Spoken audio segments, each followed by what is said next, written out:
Hi, and welcome to the Sam Dever podcast. I'm your host, Sam Dever. In this episode, I talk with director, actor, and stand-up comedian Orhun Timur. Orhun is an incredibly talented artist and one of the most passionate I have ever met. I always feel so inspired every time I talk with him. I sat with Orhun at his home in Los Angeles, and we had a conversation. Like that, we start the podcast. This is it. Now that we're in the podcast, I don't know. We're in the podcast. Yeah, there's no I always thought about, I'll do the intros later, you know what I mean? We just record what we do now and then we record. And dude, I've envisioned this moment. I didn't know how it was going to happen or what it was going to do. I don't know if you remember this, but I remember I had said I'd like to interview you one day. Yeah. Even though don't consider this an interview, but it's crazy how everything... Oh, if I consider this an interview and I actually want to be interesting, it'll be horrible. I'm horrible at trying to be interesting and then being interesting. I have to not care, you know? So this is that we already start talking. Now I'm and now if I want to be interesting, I can be because I've already been interesting for a second. You know what I'm saying? It's just a first, I don't know. Yeah, but... Well, dude, it's good to see you, man. Yeah, good to see you too. Yeah, and it's been a few months. Been a while. I've been talking to you, Yeah, but we've stayed in contact during this whole time. We stayed in better contact. Our friendship grew. Yeah. In the pandemic to its maturity, you know. Isn't that crazy? Yeah, no, there are certain people. You definitely are one of them. I felt like I got closer. Yeah. To certain people, whereas some people may have not talked to people they were used to talking to. And some people, you're you know what? I'm gonna use this pandemic as an excuse to never see their face again. You know? That's true too. And even today, I got to work with you for the first time. Actually, I know. Oh, we did it so casually. We should have done it with more festivity. We just got into it. But yeah, but it's interesting though. It's because I always knew that you and I had a common creative vibe, and we'll get into that here in a second. But then I finally got to work with you. That's gonna be interesting to talk about. Yeah, and then I finally get to work with you, and then as I'm working with you, and I'm seeing how you work, and I'm like, oh yeah, this is how Orhun. Okay, yeah, this is definitely Orhun. I really appreciate, not only your passion for your projects, but just, for example, today, how much I don't care about doing it properly. Correct. That's it. That's what I'm trying to say. Yeah, because I can't. See, that's the thing. I was talking about this on stage. I do stand-up, as you know, but camera doesn't know, so I'm saying it again. Yeah. When I do stand-up, sometimes you go up there and you have an idea of what you're going to do, and it doesn't work. And you start realizing, you know, when I try to go up there and do jokes properly, like a good little comedian, you know, it's disgusting. It's just no one likes it and blah, blah. When I go up there and I'm just burning with evil and I just let it unfold and I smile, but it's not oh, I should smile at this beat. I smile because I'm actually enjoying the thing, and then it's funny, you know. I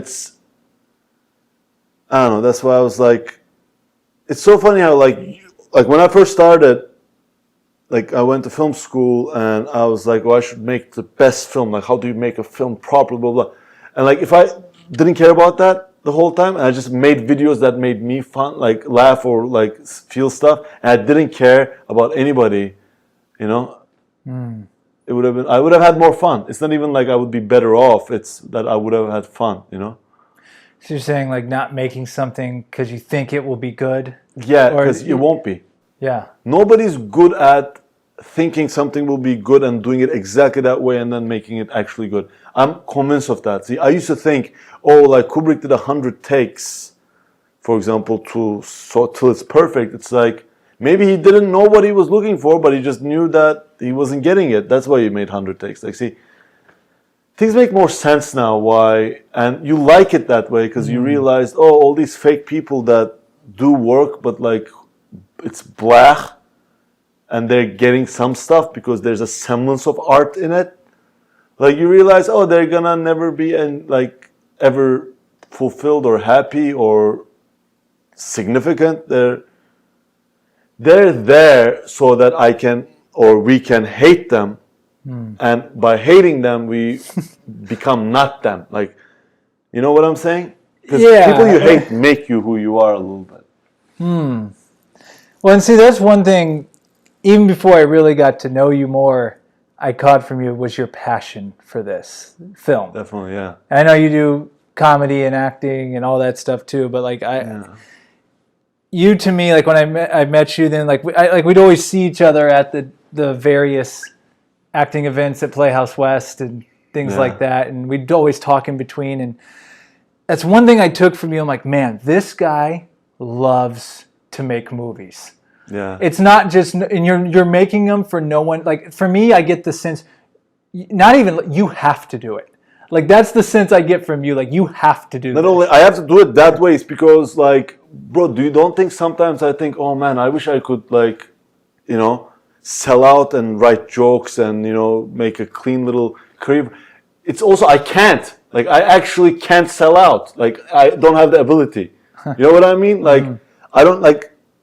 Or like whatever, I shouldn't call it selling out, but it's like, it's film too. I genuinely enjoy when people are arguing on my set, taking it seriously. Like when I'm the director and people are arguing with me or others and passions are high, people are yelling at each other. A girl cried on like a film set, like in film school. You know, I love all of that. You love the process. The process and people taking it seriously and some people don't take it seriously. And then they just clash. Like I made films with people who were in it literally. They just want to be crew members and make money. They hated film and all that. It was a job. Just 5 minutes over film.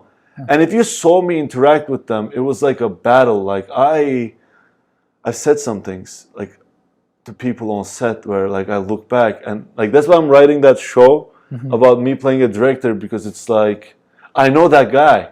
Yeah. You know?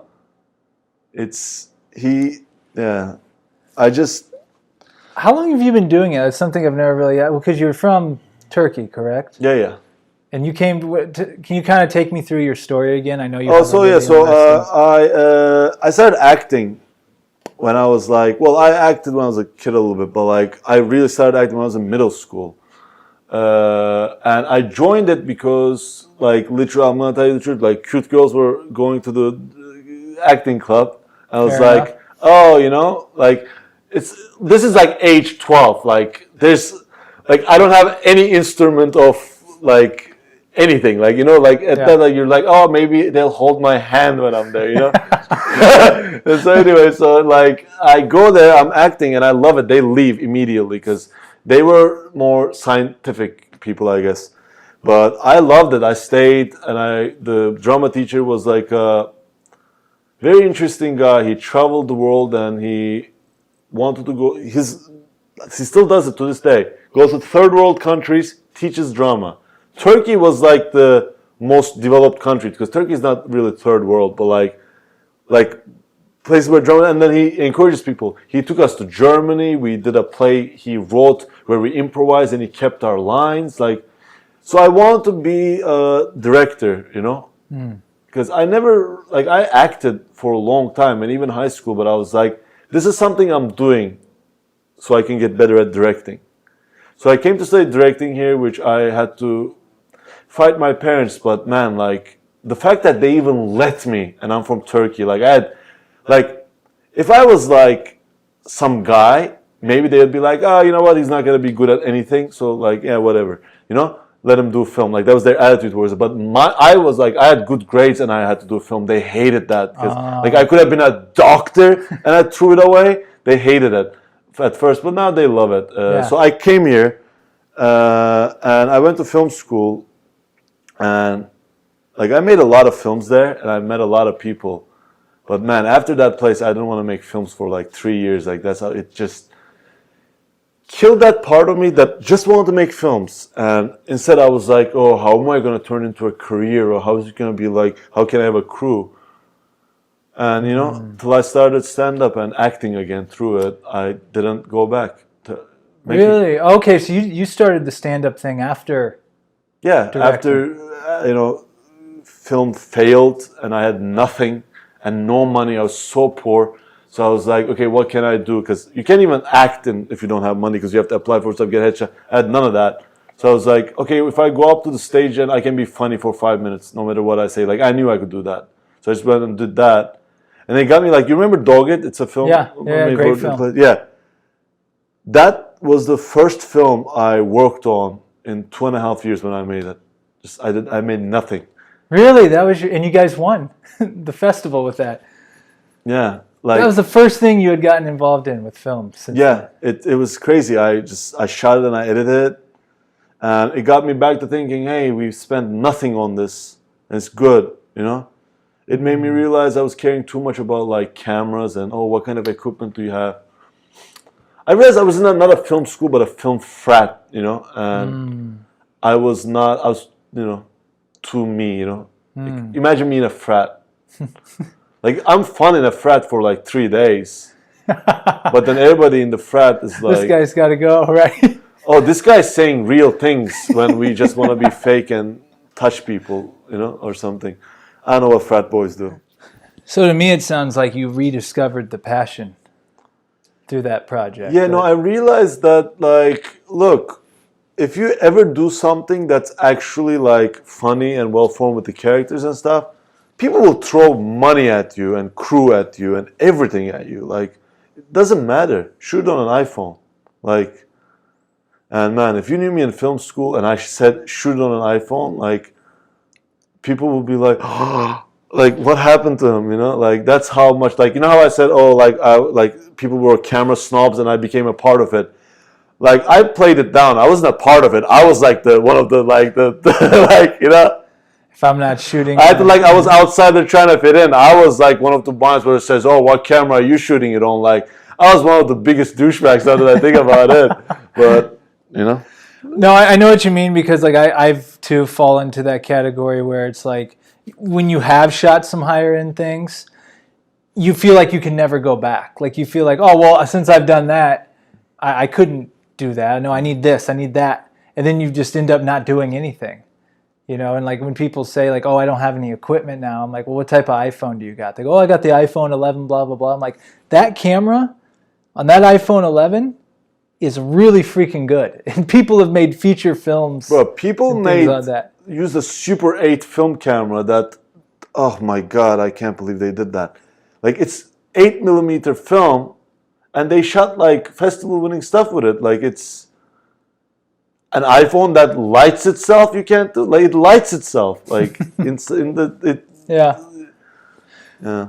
Where do you think film is going now, especially everything that's happened? Like, from your viewpoint, like, where do you see it going, or at least where are you trying to take it with what you're doing? See, me, I'm like an old soul. I want it to be cinema.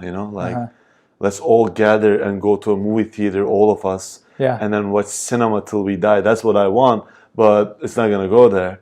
It's right now. It's more TV episodic. I think it's gonna be more sort of. Like, I don't know, because it's so actually clashing, because some part of it is becoming more episodic, and then they're saying, oh, people don't have attention span anymore. Then why is everything getting longer? But then they have that Quibi. I don't know what Quibi is, so I'm not going to say anything about it, because I don't know anything. I've seen ads for it. I don't know much about it either. Is it what, like a 1 minute short films?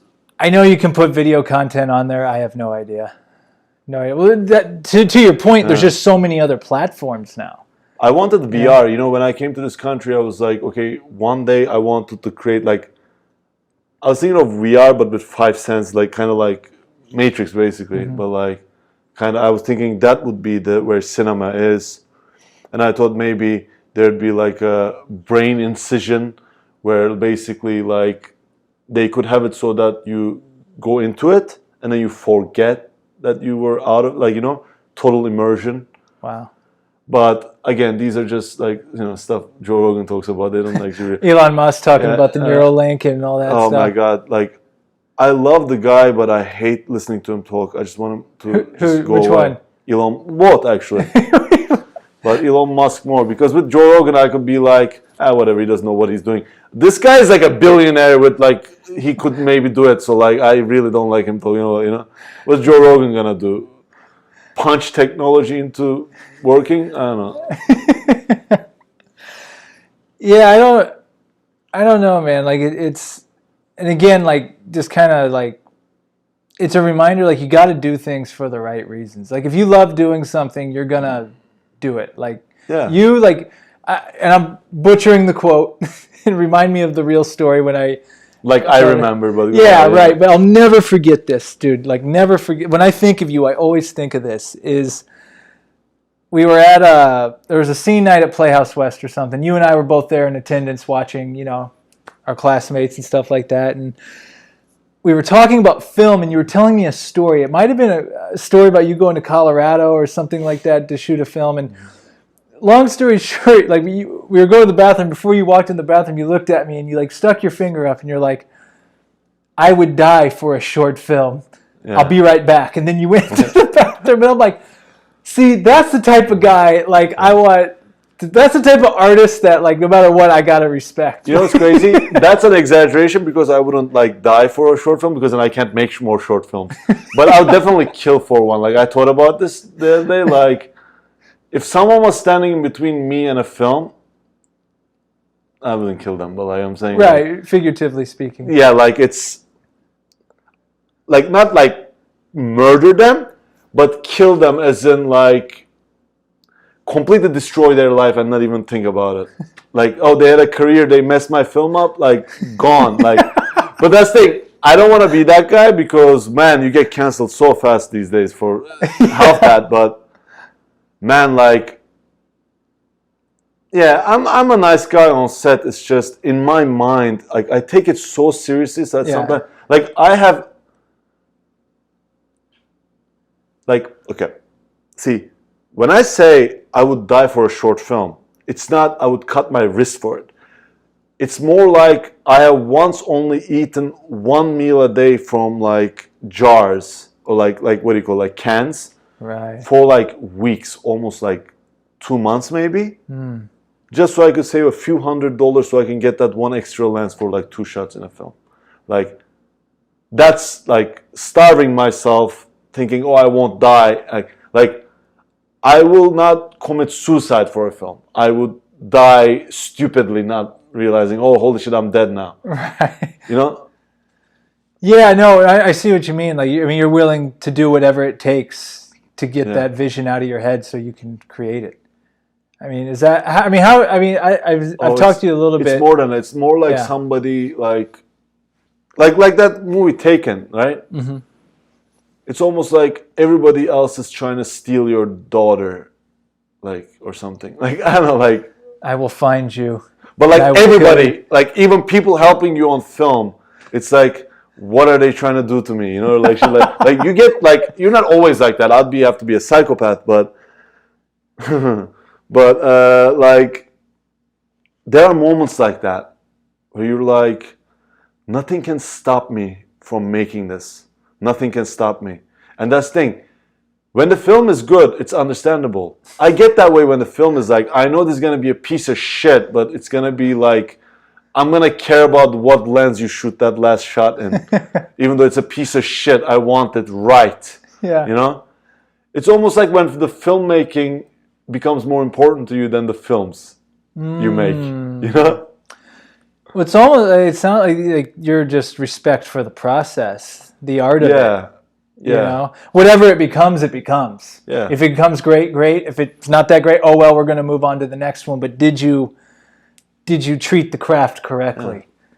Yeah. You know, I'm working on something right now that like used to be like a 5-minute film. Yeah. And now it's like it turned into something else over the months. Now it's like completely different something else, and it's like 15 minutes. I don't know. Maybe tomorrow it'll be 8. Like, it's like I think Werner Herzog is like one of my favorite people in attitude, because he's like, after you shoot the film, just look at what you shot. Don't worry about what your plan was before. Like, forget about it. Just look at what you shot. Interesting. And that's what made me look at that film. I'm like, let me look at what I shot. Not like my takes. Whatever's on camera. The whole thing. And I started using the outtakes with the intakes and crafting moments from it. And, you know, And still the film might suck, but it's like 4 days ago, I was editing at 2 a.m., didn't realize it was 2 a.m. I was editing at 2 a.m. And I was like dancing here, like from just, I don't know, maybe because I made films as a young guy and like now it makes me feel young or something, I don't know. Something. Well, it feels like you're probably at that point too, like maybe a few years back, you would have had it in your head when you filmed it. This is what I set out to do. This is what it needs to be. But like now, it's like you start looking at what you shot and you're like, well, wait a minute. What if we did this instead? Yeah. I would think there's a lot of freedom in that. Yeah, it's like also you start thinking, what is really honesty? There's so many levels of honesty. Like in stand-up, I've reached a point where I was like honest, I'm telling my stories, but I'm like, I'm telling stories in a way that's making them into jokes.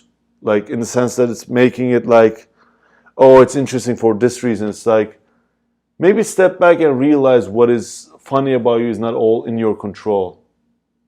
And realize maybe the honesty is you almost trick yourself into, like, you don't observe a bunch of, you're playing an idiot, let's say. You don't observe a bunch of idiots and then try to be like, okay, now my idiot is going to be a little bit this, a little bit that. No, like, maybe it's know exactly when you're an idiot and channel that. Like,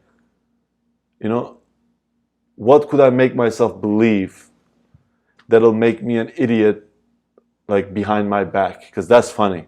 Because idiots they don't know they're idiots. So if you go up there acting like an idiot, like you're an idiot and you're being funny about it, I mean, there's nothing funny about it. It's just idiotic, At least because the thing is, on camera, if you're being a real idiot, then it's like the camera. You're not an idiot. Like it's. Going back to the stand-up thing, that's one thing, at least that I've noticed meeting other stand-up comedians and going to comedy shows is, I think stand-up comedy is arguably the hardest art form there is. I mean, as far as, because in movies and in music, people go, oh, I like it or I don't like it. Whereas comedy is like based on a result. Like, did I laugh? Did I find it funny? So I don't know. I'm just curious to kind of get your take on the art of stand-up. Oh, I am going to tell you. What drives you to do it? First of all, what drives me to do it at this point is like, see, I started stand-up because I didn't have anything else to do. Then I loved it being funny. Then I would not be funny and then be like disheartened and be like, oh, maybe I'm not good. But then I would not do it for a few weeks, try to write more jokes, go up there. I'm 4 years in, man. Yesterday I was like, I have a lot of stuff to do. I can't do stand-up today. And at 10 p.m. I was doing stand-up. Because I'm past the part where it's like for a reason. It's a compulsion now. If I don't go, I'm not going to be happy the next day. It's more like getting stuff out. Like, I go with material, I get laughs. Sometimes I'm like, I don't want to get laughs today. I just want to be like evil for 5 minutes. Because that's what's in me. Like, and the thing about stand-up is, it's actually not hard. It's just that some people can't do it. And some people can very easily. That's the part. And you don't know how it's going to succeed, but it forces honesty out of you. It's because I once went up there, started doing my material that worked all week. 3-4 weeks, it was like working really well. Same material. I go up there, not working. Start doing a rant because I'm mad about it not working. They start laughing at that. At that point, you realized, dude, like, what I think is like, it forces an honesty out of you because it makes you really look at yourself. So it's like, and what's therapy. funny? Well, what I thought was intelligently funny. And then you're like, oh, it's about the crowd. But then yesterday I was doing stand-up, right? And like, I had the best crowd. All of them my friends. I went up there. I had some things planned. It was going to work really well. Went up there. Didn't work at all. It's like, but yesterday I did great. Doesn't matter. Not with these people. Not with what you're doing today. Can't blame the crowd. Usually you can. Yesterday I can because I had the best crowd. It's all me. And it just, the last 2 minutes I went into a really dark place that they loved. I didn't know they were going to like it. At the time, the only feeling is, I have 2 minutes left. None of my material is working. And like the feeling is literally, you could have killed on stage the last day. Doesn't matter. The feeling is, I'm not really funny and I've never been funny in my life. And when you hit that, you either crash and burn out there to extreme depression, or you find a way to use it to make them laugh. And man, like, the feeling is so exhilarating that you're like, why do I do anything else besides this? Wow. So it's like therapy almost for yourself. Oh yeah, right? Oh my God. It's the friends I have there are the only people where I go meet them. It's like a group of 12 people or whatever, 20 people sometimes. I go there, I meet them, and it's like the only place where I'm like, I'm not a weirdo in this room. Not that, oh, they don't make me feel like a weirdo. I'm actually not a weirdo in this room. Like, I am the sane, normal one almost. And I love that. I'm like, then I can be anybody. And then they look at me, they think I'm crazy, so they get encouraged. Like, you realize that, like, these people, and that's the thing, like, yeah, there are those bar comics and actors whose agents tell them to do comedy and they try it for a few years and they go away because it's a writer's job, not an actor's job. You know, you have those people, but like, you meet the right people that just enjoy comedy no matter what they are, what it is, how bad it gets, how evil it gets, how dark it gets. You meet these people and you realize, you're like, oh wow, these are people from all... These are people that read a lot too. You're like, these are real impressive fucking people. Like, and you really like, I don't know, it's... Oh, most comedians come off as very intelligent to me. Yeah. You know, and that's interesting what you said. It's a... They're all intelligent, but like, they're all well-read too. Like, that was something I didn't expect. I was like, oh, wow. But you said it's a writer's job, not an actor's job. I thought that was interesting. It is. And I was going to ask you, because I've heard Joe Rogan talk about it, but... You see someone go up there, oh, I'm going to do a 5-minute set. Like, oh, well, they're only doing 5 minutes. They're just going to tell jokes. But then it's like when I hear interviews with like him and Kevin Hart were talking, I think, for them to come up with like an hour special takes 2 years. Because not only do you have could to take come 5. Could take longer. But not only are you coming up with that act, but you're testing that act continuously, and they're finding out what works, what doesn't work. So when you see someone special, or when someone gets it to a certain placement, I can't even imagine the amount of work it took to... I mean, is that kind of how it is? I mean, you just... It is, and I'm not even close to that level. See, I'm at a level where I realized, oh, having the best material at this age doesn't matter. I'm not doing like... I don't need to have the best polished material. What I need to have is the best comedian.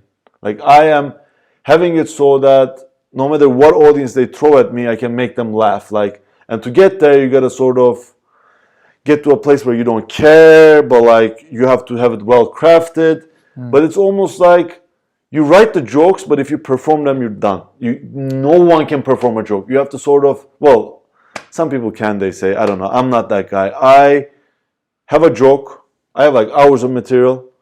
I load some of them before I go there, then I attack it from different angles. I start from here, go there, like, you know.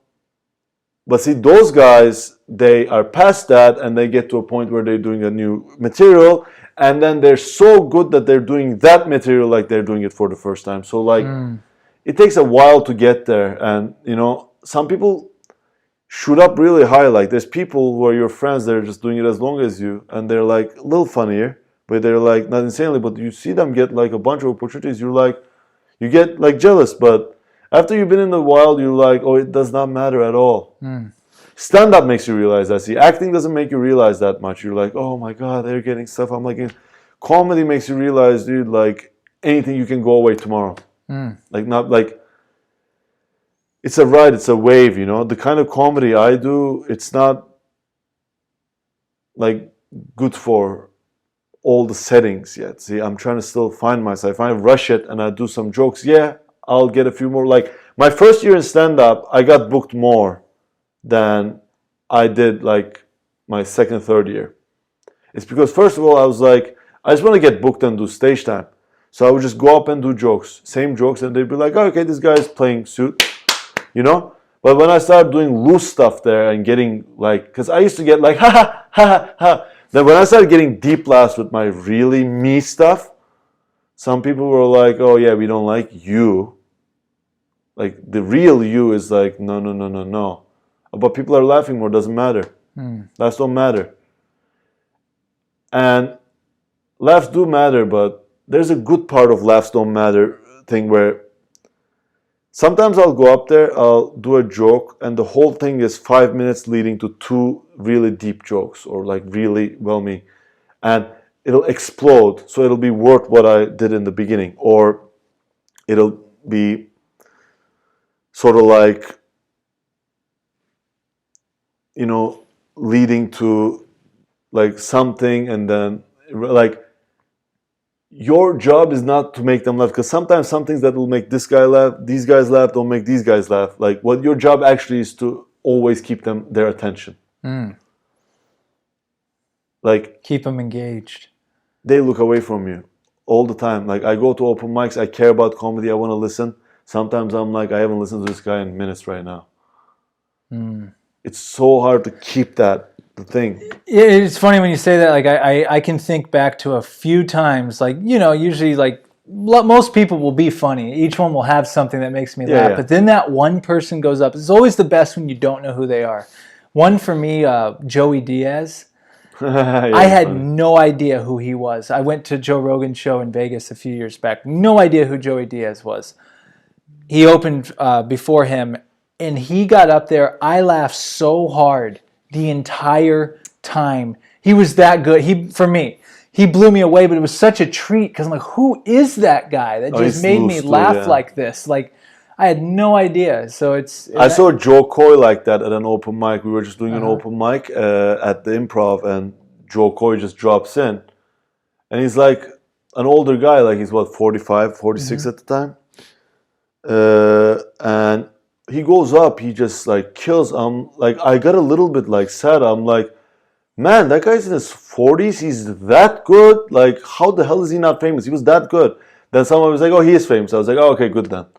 Like, because I was like, wow, if you can be that good at that age, and like, he's like I'm like, okay, they told me he was famous. Then I watched the stuff. He's really good. But yeah, I didn't know who he was, so that's exactly what happened to me. Like when I didn't know who he was, I just thought he was some guy. That's when you really realize, like, I saw Adam Sandler at an open mic. Just comes in, reads jokes, doesn't even do them, reads them. Hilarious. You can diss on Adam Sandler, like, oh, I don't like his movies, blah, blah, blah. Like, dude, the level he is, like, there's a reason he's getting those, like. Yeah. I was saying some comedians, like, you wouldn't believe how not that funny they are in real life. They're not. That's just they're good at stand-up. See, I'm funny in real life way more than on stage. Like in real life, any 10-minute conversation with a guy can make him laugh. But on stage, it's like not like that. It's more the fact that I'm funny doesn't help as much as you think it would. What helps is that I can non-stop talk. I always have something to say. I have an opinion about everything. That's what helps. The funny is, like, at first it helps because you're like, I'm writing gimmicky jokes, but man, that gets that gets old really fast. Like, yeah, no, that's interesting how you break it. Like, yeah, it doesn't matter how funny you are. Yeah, this is probably a terrible analogy. But it reminds me of, like the adult film industry, people who are champions in the bedroom with their boyfriend or girlfriend behind closed doors think, oh, I could do porn easily. But then if they were to get in that situation, they would find out like, oh my God, this isn't anything what I thought it would be. Yeah, no. That's why they say that they want guys who are not into like it that much, like, because then they won't, lose juice or whatever. I don't know much about porn. Yeah, I can't. Well, I know a little bit, but okay. So we talked about directing. We talked about the stand-up. So to bring in the trifecta of the arts here for you, acting. Oh, acting. Because you're also, a very great actor too, and I love seeing. You were showing me some footage there of a project you were working on. And I didn't even know it was you in the project. Yeah, that's funny because I don't know. The thing about acting is when I first started, like, really, like, I was like, okay, like, I started doing improv, and then somebody told me, like, you should take an acting class because I was doing good at improv, and he believed in me. So I was like, let me take a Meisner class, and I fell in love with the technique, so I started doing Meisner acting. And I had a teacher there who told me, like, you're good, but you gotta get better with this, so you can have more range, play different characters. You don't just want to play different versions of you, do you? And I was like, oh, of course not. I'm an actor, But now I'm like, looking at myself, and I'm like, dude, there's no shame in playing kind of yourself your whole life. Like, it's all right. Not like just yourself, but like, because I'm a comedian, you can never empty a comedian. Right. Because an actor is about, like, you empty yourself, you take another. You can't really empty a comedian. Like, my entire performance, like, that's why some of the stuff I do is really personal, and some of it is like, I don't know. So that's why with acting, I love it the most because, see, with filmmaking, there's ego in it. Like, I have to make a great film, I like to say I'm over it, but I'm not over it. Like, it's just, I know how to deal with it and act like I am over it, but I'm not over it. And stand-up, oh my God, the ego on that one. Like, how good I want to be. Like, people laugh, I'm like, that was terrible. Like, I come home and I hate myself. But I love hating myself in a weird, like, I'm realizing more and more that being at ease is more important than being happy. Like, I've had happier years, I wasn't content, Now I'm, like, very content with everything. But, like, with acting, I love it because I don't have to be great in it, ever. I just love doing it. I don't have to be great. Like, when I see a video of me doing stand-up, and obviously I'm not perfect, so it's not perfect, I'm like, oh. When I watch myself act, it's just fun. It's like, whatever, like, I do my best, I take it seriously, but, that's why I love it. It's like a breath of fresh air, and, if I only do it, my characters that are similar to me, what's the problem with there? Like, a lot of people did that. Even to a certain extent, Jack Nicholson did that. And he's one of the, greatest people. Like, he's a little bit in all those characters, isn't he? Yeah. Which is why they're interesting. Which is why every character he plays is legendary. Like, yeah. Because we got to know Jack. You get to know him. He gives us just a little bit. But then he plays a character, but, like, he brings himself. Yeah, when I think, especially for what you do, I mean, everything relates to each other. The directing helps. The more you understand directing, the more it can help your acting. The more you understand acting, the more it helps your directing. And then with the stand-up comedy, I'm sure that intertwines in there a little bit too. So that's interesting. So with acting for you, it's not as much the ego. Is it because, like we were saying, you want to be yourself through some of these characters, but when people watch that movie, it's not. You're doing a character. You are a character. Where stand-up, you're going to be Orhun. Directing, you're going to be Orhun. You see what I'm saying? Like, acting, you're going into a different world where it's not. Yeah, and it's like, it's less toxic too in that sense. That's why I have more fun with it. Because with stand-up, I am like, I want to do good all the time. Like, I never even want to fail for 40 seconds in it. I do all the time. But that's like sort of, not take it more seriously. It just feels like a honor thing or something. With filmmaking, I got better at it because I was like, oh, I'm going to make masterpieces. Now I'm like, you know what? I kind of love failing even. But still, there's a certain standard I expect from it, Yeah. With acting, I use the technique and I do the work, but, I realize, like, I have a healthier understanding that, I'll get better. Like, I'm not in a rush. Like, I know as long as I do it and I take it seriously, I'll get better at it. With comedy, I'm like, I gotta get better tomorrow. Or something. That's interesting, too, because it's like with comedy, I mean, you're kind of competing with yourself in a way. Oh, yeah, you are. And not that you're not in other things, but comedy's like, no, I can come up with this bit, and if it doesn't do as well as I thought, I can go right back to the drawing board and go back up there again. Like 3 weeks ago, I did a show where I was like, that's the best show I've ever done. Every 10 seconds, I get a laugh, like a big one. I'm like, wow. But then the thought that follows is, now, how did I do that? What was the difference between me doing this now and yesterday? Why were they? Is it the comedian before me? Is it this, that? And I think at some point you stop giving a shit and you understand, the true understanding. When you kind of get something, you put it into words. But when you truly understand it, you can't explain it. Like somebody explained to me, why do you think we're here? Like when I used to believe in God and when I used to sort of philosophize about stuff like that, I had these explanations, for people who are religious or people like explanations on how it works for me, right? But I was all over the place. I don't know what I was talking about. I had all these explanations. Now I understand, I think, at least for myself. Maybe I'm delusional, but I think I understand it. But it's like I can't put it into words, like why I believe the things I believe, That's like, I feel like comedy is like that too. It's like you get to a point where you're like, why did I just talk about, whatever, like stabbing a car tire or whatever, you say something like, why did I say, like, how did I know it was going to be funny? Because it was just funny. And so you can't explain it, you just know. It is, And when you think, oh, it was funny because of this reason, let me try to do it again in this next open mic, doesn't work. Doesn't work. No.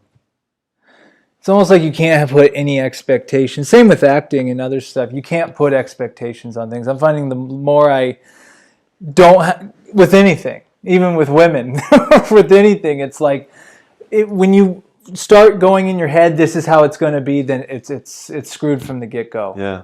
Almost. So I could see with what you're doing, you're going to have a different crowd every night. Yeah. You're going to have different personalities. Interesting analogy with women, because my brother used to tell me, my brother has a lot of theories on women, all of which are just so out there. And now we're getting to the good stuff. This is where I was leading to. All that shit was just... We got the arts and stuff out. Who gives a fuck about the arts? We're talking about women. Arts is like, what, a few hundred? This is the real podcast starting now. Yeah. So he has a bunch of theories about women, and one of them is that, like, you gotta have it so that, like, he says that women want you to, like, I can take you or leave you and whatever, like nonchalant, till you fall in love with them, like nothing in between. They hate all of that shit in between. Just be nonchalant. I'm not trying to control you. You want to date, whatever. I'm in love with you. Let's get married. Like, you know what I mean? So you're saying, like, it has you can never be like, hey, I just met you and I'm really into you. Oh boy. I've done that. I've done it and it worked before. I was like, when it works, you gotta realize it only worked because she wanted me for some reason. Sometimes like women want you, you're like, why? But all right, like. Sometimes it doesn't make sense.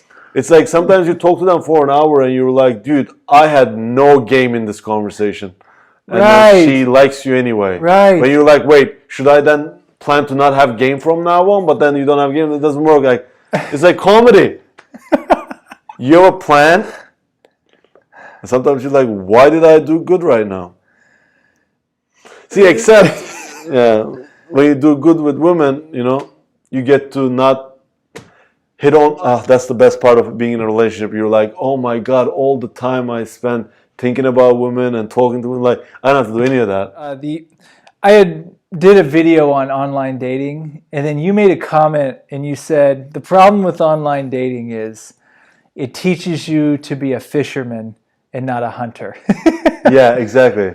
And I thought about it and I'm like, there's many things I could say about that, but like, it is kind of true. It like puts you in a position of, this is all I can get. I must be grateful for it. Yeah, and why? Whatever I catch in my cage, that's who I get to date. As opposed to having that confidence to approach women in that way. And I know you didn't grow up in the United States, so I'm just kind of curious how it is in other parts of the world, because it seems here like it's not that go up to a woman and I don't know if this will answer stuff, but first of all, like going up to women, you're saying, right? like going up to them with that confidence of, romance involved, like, or just asking them on a date. Just See, in Turkey, the nice thing is girls don't lead you on as much. They don't like it. They're like, I don't like you. And you're like, this is good. No time wasted. Thank you. You don't even say that. You're like, oh, you're the Turkey. Like, it's just normal, I love Turkish girls because, like, there's less guessing. I hate guessing. I have to read, blah, blah. But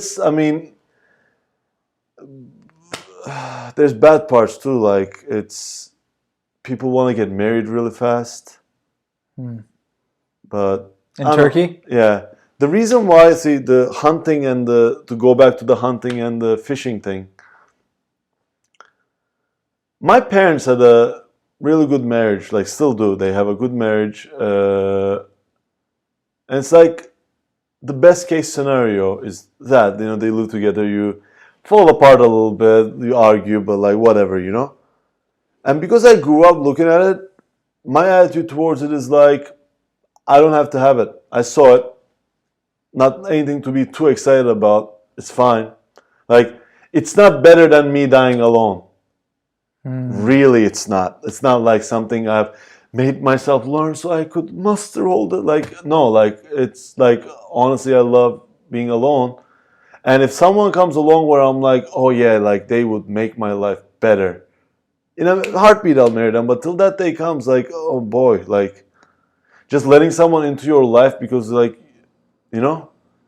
to fill a void, or it's worse than an arranged marriage, because at least with an arranged marriage, and this is one of my comedy bits, so sorry about that, but like with an arranged marriage, at least you never loved the guy, so you don't blame like him, like, oh, like you were a guy I loved, now it's gone. It's like you always didn't like the guy and now you don't. Some of those arranged marriages work better than those, oh, I must marry someone, so let me marry my girlfriend marriages, I swear to you. Well, we were talking before this, and what you just said kind of reminded me of something. You were talking about the concept of loving yourself. Yeah. And how important that is. Could you take me more into that? Kind of some enlightenment. See, I can't because I have no recipe for it. I didn't love myself, and then things happened, bad things, good things, and then one day I did. Really, that's.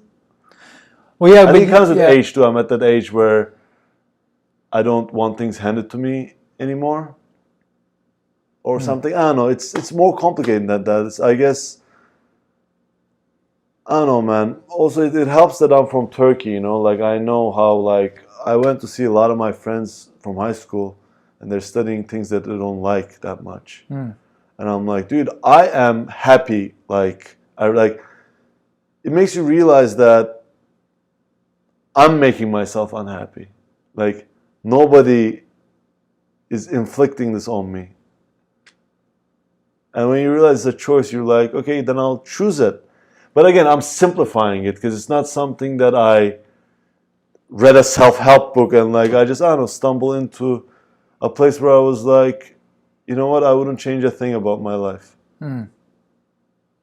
Like falling in love with your life and enjoying it. Yeah. Like in like not having that place like you were saying, like, oh, I have to find this person for me to be happy. It's no, you can be happy before that. And if they come along and it makes sense and you enjoy it, then great. And you know what's crazy? Like women like are very sensitive. They don't want to bring themselves or their kids around someone who's not happy or at ease, Maybe it'll actually help you. Hasn't helped me so far, so I don't know, I might be talking out of my ass there, but I don't know,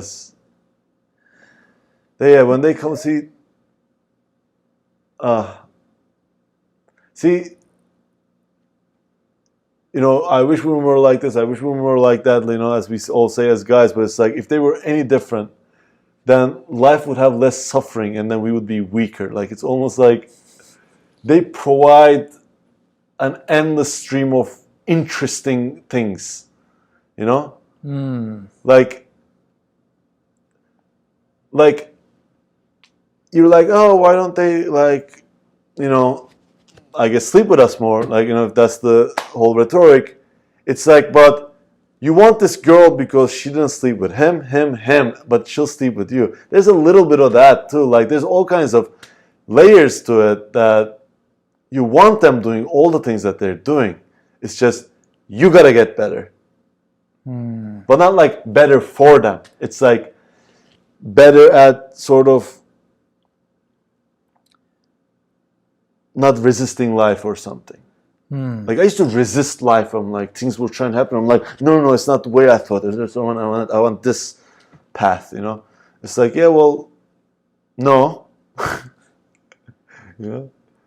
Yeah, it's almost like they're almost like a muse in a way for you to become the better version of yourself. You know, that extra motivation, or inspiration. All right, as we were changing camera batteries and adding another camera to the mix. Thank you, by the way, for. Like I said, this is all an experiment right now. Like, I'm just trying to figure this out. So it's like I have no way of doing things at this point. But that's some of the best ways to do things. And we started to talk, and I'm curious to get your thoughts because we are here in LA. Obviously, tons of entertainment people. We're talking comedy, and cancel culture came up. Yeah. Or the idea. So I'm just kind of curious to get your take, especially as a comedian.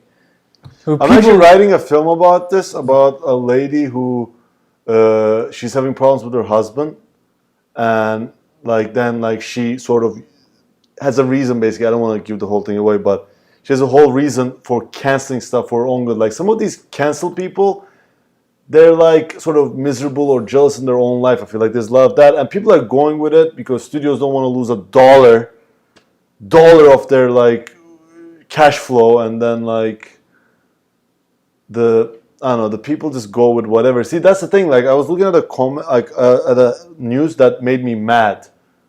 I was just gonna because it was something like that the PC people were writing about, that I was like, this is stupid. All the comments were PC, and I was gonna write something, right? I was gonna be like, you guys are dumb.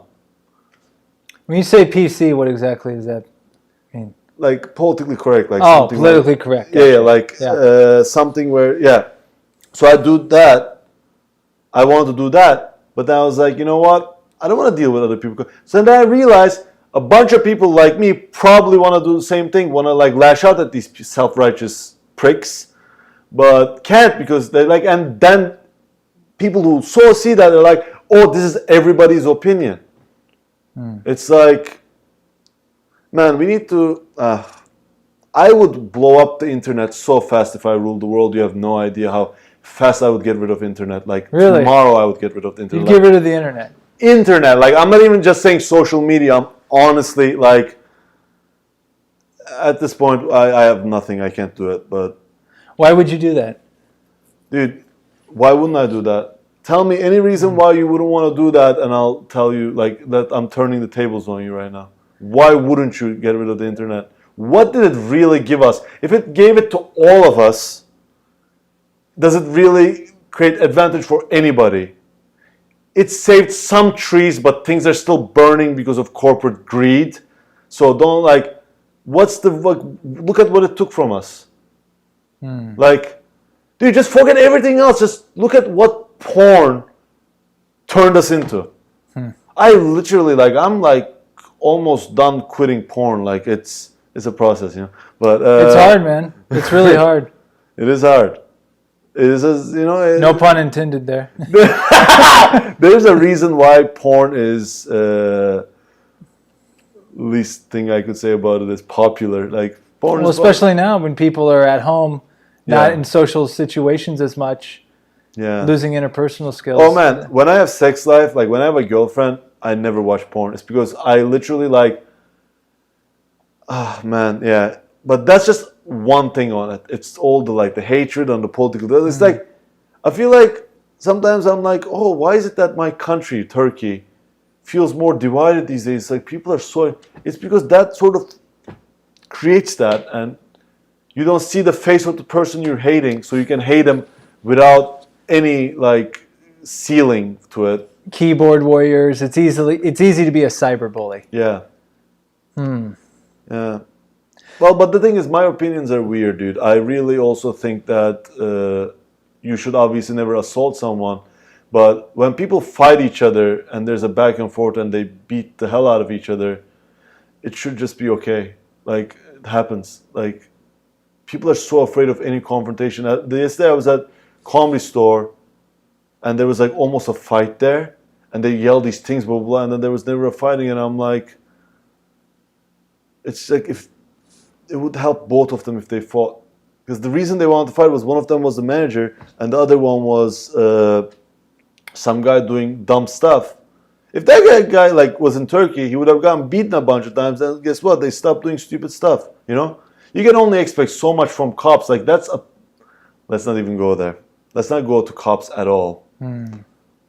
Because it's more the culture than the cops. That's the thing. Like those guys just live among us. They don't fall from the sky. You know, it's the society that gives them that masculine power because there's no back and forth. So they have this ultimate fucking weapon of death, you know, like of life taking. I don't know. I am curious to get your perspective on, and see, I've never really traveled outside the United States of America. I grew up here. I've lived here. What's the difference to you in terms of growing up in Turkey and then living here in the United States? Obviously, there's things that are different. Oh, I'm going to give you a good one. Okay. Here, you're more free about what you can become. And over there, you're more free about what you can say. You can be whoever you want over, like insanity is not a stigma there. You know what I'm saying? Like we don't go to psychiatrists, maybe we should, but we don't take pills. We don't, like, people just learn to fold the misery into their, like, even the love songs have misery. And after a while, you don't like the love songs that don't have misery in them, you know? Like, you want, like, I don't know, people over there live with the understanding that sort of how precious life is because you see, I guess, death, and you see a lot of people do nothing with their lives. You see a lot of people relive their parents' lives miserably. Here, you have a lot of those freedoms, but it's like, sometimes I feel like it's wasted on like a lot of people who don't have that grounding. And so they're like lavish with it, you know? Or something, I don't know. That's just one thing. The food is different. Yeah. For sure. Yeah. I mean, the restaurants, because they had to compete with the home cooking, because everybody's like mother and father a lot too, cooks. So the restaurants are, I mean, they have to be good, otherwise they're not going to make a dime. That's interesting. Wow, that's why I wanted to ask. That's something I would never have thought. So people cook so much and are so good at it. Yeah. Why would you go out to eat? So those restaurants are like, well, we better be amazing if these people are going to come spend money. So you still go out to eat. Wow, that's crazy. Yeah, Turkey is one of those countries where it's like no one has better food than us. Like, it's no one really, because there's like cheap street food where you should, like, it's so cheap it should be a donkey or something, you know, like the meat. But it's just delicious. I don't know why. And you don't understand when you live there. When you live there, you're like, oh, I go to the good restaurants. Now you're like, I will eat off the street here. It's good. No, like, over there, it's, I don't know. It's so funny how there's more there where you're like to learn life from, right? Like a lot of things. But over there, I had a more sheltered upbringing. Like, not sheltered. I was outside on the streets all the time, but it's like, I would hang out with a certain group of people. My parents were a certain kind of people, you know. So I guess I didn't learn much about life there. But like the stuff I grew up with over there, when I came here and actually struggled on my own, I learned life here a lot, like real life and how you have to work and all that. So when I got back, I appreciate it more. Like, I love Turkey way more now that I like live in America. you know, because understand that, like, man, like some people talk about leaving America and stuff. Like, there's no better or worse country, really. Like, there's some countries that are like, yeah, it's pretty dangerous there, but even they're not worse because there's value to life that you can't understand, if you're like living in Brentwood and, traveling to Culver City and Brent, like, it's, you understand like that maybe, even living in fear is more living. It's like, I don't know. We look at like life in such,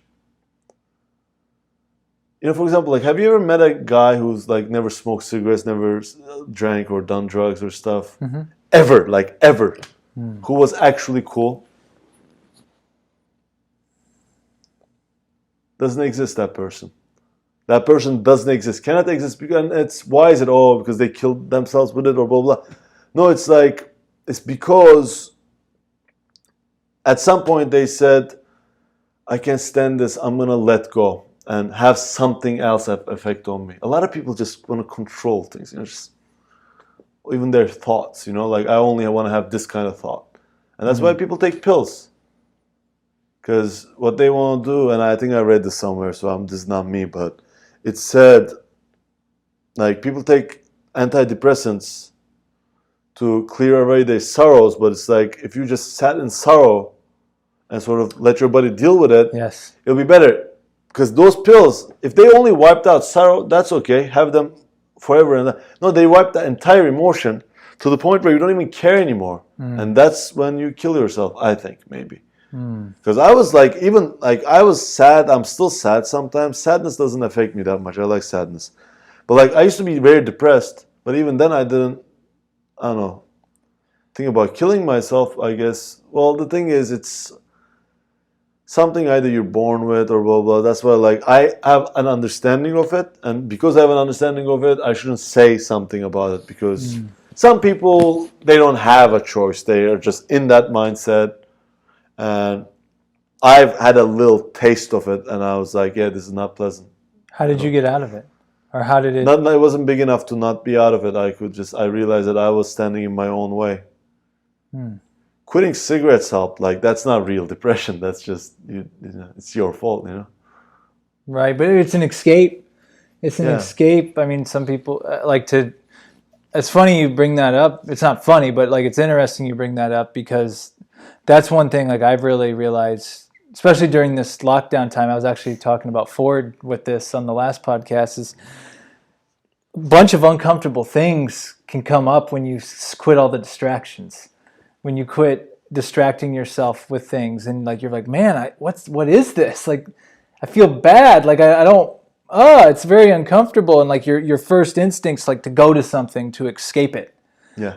No matter what that is, whether it's cigarettes, whether it's porn, whether it's video games, whether it's food. But then if you sit with it and you deal with it, it gets better. All the things I said about porn, like 10 times like, it's a tenth, like 10 times what porn does to people's minds, and like stimulation and fake stimulation. But like, Instagram is more. Oh, I would, yeah. Because here's the thing, when you're watching porn and you're masturbating, you're like, okay, I'm doing this till I masturbate. You don't watch porn after you come.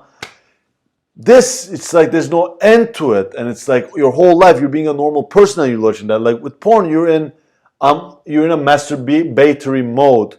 So you already feel disgusting anyway. So it almost has a balance. With this, you're like seeing, oh, that's better than me. I can never have this girl. Oh, he has a better career than me. Oh, this is that. Oh, like, what's happening? Oh, someone's whatever. Like, literally, after a while, like, when someone's like fucking grandfather is dead, you're like, that's good news. Because it's like, it's not something that's making me feel insecure. And it's not, you don't actually say that because you're not a maniac, but it's the feeling. Like, you get that feeling and it just turns weird things in you. And you start comparing yourself to people. And by the way, they're lying.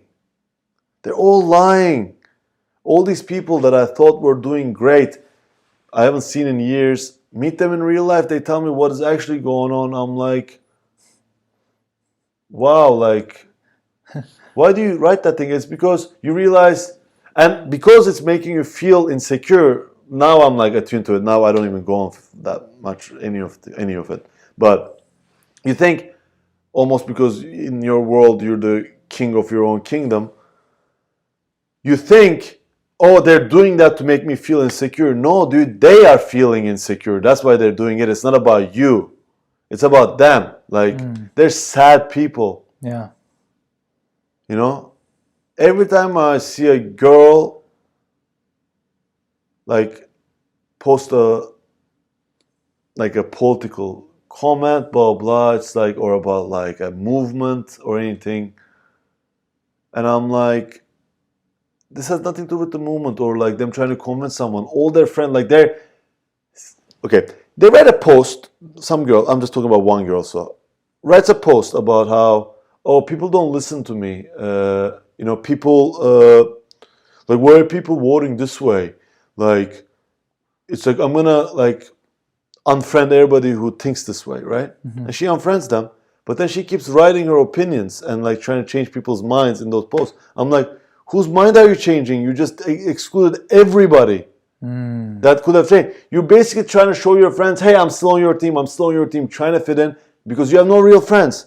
I have real friends right now, which, man, I go to them, I tell my unabashed opinions. And sometimes I say things that are not even my opinions, just a dark thought, right? That I don't believe in. And then I apologize, right? I'm like, oh, dude, I don't really mean that. I was just... Well, what you said about social media, and that's something I'm always talking about. Now I get your theory of, I would get rid of the internet. What you said in terms of the correlation of masturbating and pornography and Instagram and social media and all that is... Yeah, what is that thing? Masturbation, porn. What's that thing? That's the Instagram. Like, what is that thing? That's attention or something, right? Well, the thing about the Instagram, like with the masturbating, honestly, and obviously there's different cases, but with the masturbating porn, it's like, oh, look at this porn, I'm going to masturbate, it's over after that. In some sense, that can be argued probably, but with the social media, it never turns off. You're with the porn and the masturbating, that has an end game. Like, okay, I got that out of my system. Yes, I was disgusting and wrong, but I did it to come. Like, it's fine. And it's over. But Instagram and that, like, it's on all the time. And it's flooded in your mind. I swear to God to you, I'm not saying this just to make a point. I used to smoke cigarettes, man. Same feeling. Same reason why you're doing something else and you just want to go on Instagram for a second. That feeling... for a few seconds I want to go on Instagram, is the exact same feeling I would light a cigarette for. Exact same feeling. There's an emptiness, there's a void inside of me, and I want to fill it with something, and that thing I'm filling it with is the reason it's there. Like, is that the reason it's there, the void? Like, I don't know, it just makes money. That's what Instagram is, It makes some people money. And that's why they don't care about how it affects you. Like, so funny how, like, I can write a really sort of dark bit about something really controversial, and people will look at that. And I'm just trying to make people laugh and make money, quote unquote. And they're like, oh, that's wrong, blah, blah, blah, blah, blah. This thing, yeah, it doesn't swear at you. It doesn't say horrible things. It doesn't joke about rape. But like, this thing is subtly ruining everything about the human experience. Everything. It's because we let it. Before that, it was something else. People were doing it with different in their like parties and their blah blah blah blah blah. But it just heightened it. Now it's on crack, But it's gonna fall apart because. You know how kids always like something new? One generation is going to look and their dad's going to have grown up with Facebook. They're going to be like, this is stupid. And then they're done. And man, I can't wait till it's done. Oh man, if I took over the world like I told you, like, I would just end the internet. Like, I'd just end it. I'd create a law that so they can never bring it back. I really resonate a lot of what you're saying, and like the only thing I use I don't know if defend's the right word, but recognize some benefits to the internet and social media. There is, of course. To get out there and get connected with people you never would have known, but at the same time, at what price? Like I think you said it best. They're taking everything out of the human experience. I think what you said with that nails it to a T. Because there's just nothing natural about staring at a phone. You want to connect to people, get on a car, go to Tennessee. Oh, but you don't want to go to Tennessee. Why? There's racist people there. Why? It's because I was on a comment and I saw a bunch of people. Like, you're just saying, dude, it's... Oh, man, it polarizes people so much that every single country is going to split in half and then keep splitting in half because they're going to disagree. Oh, you're liberal? I'm not that liberal. I'm that liberal. It's just, dude, like... I don't know. It helps me. You know what I use Facebook for? What's that? I call my mother on Messenger because instead of paying this line that's a good thing. Yeah, it's good because I talked to her for 2 hours. That used to cost like $8-9 each time. You know. Mm-hmm. I don't talk to my parents like every day, but when I talk to them with my parents and my brother, usually it takes around 2 hours. So, adds up. Like, that's nice. Also, that phone used to get cut off sometimes. This is like forever. So, internet is good in that sense. It, you can stream movies from it. Like, I guess, see, what I really mean is social media. But it's also forum sites and some news channels too. Like, it's just... The thing it did, the social media, the thing it did is it made everybody think that their opinion is important, and it's not. It's just not. Not everybody's supposed to have opinion. They are supposed to have, but statement. Like, why does everybody state things and they're equal? Like, then, everybody just would just say like. Talk just to talk, like, It used to be that when you were dumb, you were not allowed in certain platforms, in real life platforms, not online. It's like, online, it's like, everybody, you have a face. Everyone gets a ticket, Yeah, like, no. It's, I don't even, you know what I believe? I don't even think there should be elections. You know what I believe in? I think countries should raise their own presidents, like in special schools, raise these guys who, like every class is 100 of them, and then maybe people pick from those, but it's like lawyers going in and then business interests, blah, blah, none of that. That's interesting. That will work more in Turkey. That'll be in part 2 of our conversation. Yeah. Huh. Well, Orhun, man, love talking to you, man. We could keep going here. I love. I'm looking, and I know the SD cards are going to be full at any moment. The SD card is like crying right now. It's just like weeping. Yeah. No. But no, man. Honestly, there's so much we can continue talking about. Really appreciate you doing this, and I really appreciate you getting me involved in one of your projects there, working with you, getting that workflow going. Where can people find you? I mean, when they are on the internet. Is there anywhere where they can look you up? Internet is there. I'm like doing all the right things, like a good little boy. Okay, so, you got a great website. I went through it. I have a website. I have an Instagram. I have a Facebook. I'm a hypocrite. Like, you have no idea. What's the Instagram and website? Oh, just Orhun Timur. OrhunTimur. I'm the only one. So Instagram and Facebook, I'm there. And YouTube, I have, again, same. Just if you write my name, I have a channel. All my films are there. Website's your name too? Yeah, just OrhunTimur.com. That's where all my stuff is. And yeah. Okay. Well, great, brother. Thanks for doing this. We'll do it again.